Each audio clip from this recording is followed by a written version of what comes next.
கிறிஸ்துவுக்கு அன்பானவர்களே, இந்த நாளுக்காக ஆண்டவரை ஸ்தோத்திரிக்கிறேன்.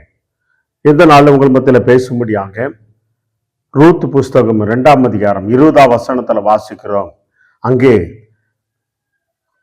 வசனம் சொல்லுகிறது, மரித்தவர்களுக்கும் உயிரோடு இருக்கும் தேவன் தயவு செய்ய வல்லவராயிருக்கிறார். அல்லேலூயா. எனக்கு அருமையான தேவனுடைய பிள்ளைகளே, ரூத்துக்கு நாகோமிக்கு அப்பேற்பட்ட காரியங்களை அதிசயங்களை செய்தார். கணவன் பிள்ளைகளை எல்லாம் இறந்து போயிட்டாங்க.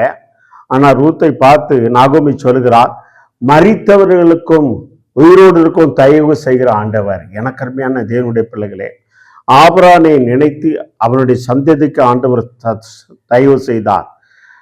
ஈசாக்கை நினைத்து, யாக்கோப்பை நினைத்து, அதே போல உங்களுடைய முப்பிதாக்கள் செய்த நன்மைகளை நினைத்து ஆண்டவர் தயவு செய்ய வல்லவராய் இருக்கிறாய்.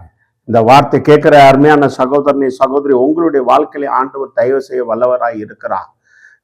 மரித்தவர்களுக்கும் உயிரோடு இருக்கிறதுக்கு அவர் தயவு செய்கிற தேவன். நம்முடைய ஆண்டவர் ஜீவனுள்ள தேவன். அப்படியே நாகோமிக்கு அவர் தயவு செய்தார்.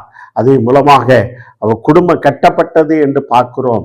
நாகோமி அவர் சொல்லுகிறார், அவர் மரித்தோருக்கும் உயிரோடு இருக்கும் தயவு செய்ய வல்லவர். தெய்வ பிள்ளை, உனக்கு ஆண்டவர் இன்னைக்கு தயவு செய்ய வல்லவராய் இருக்கிறார். எத்தனை பேர் விசுவாசிக்கிறீங்க?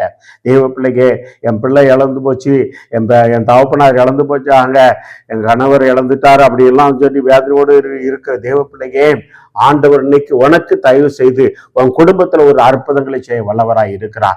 கண்களை மூடி ஜெபம் செய்வோமா? நல்ல ஆண்டவரே, மரித்தவர்களுக்கும் உயிரோடுவர்களுக்கும் நீர் அற்புதங்களை செய்கிற தேவன்.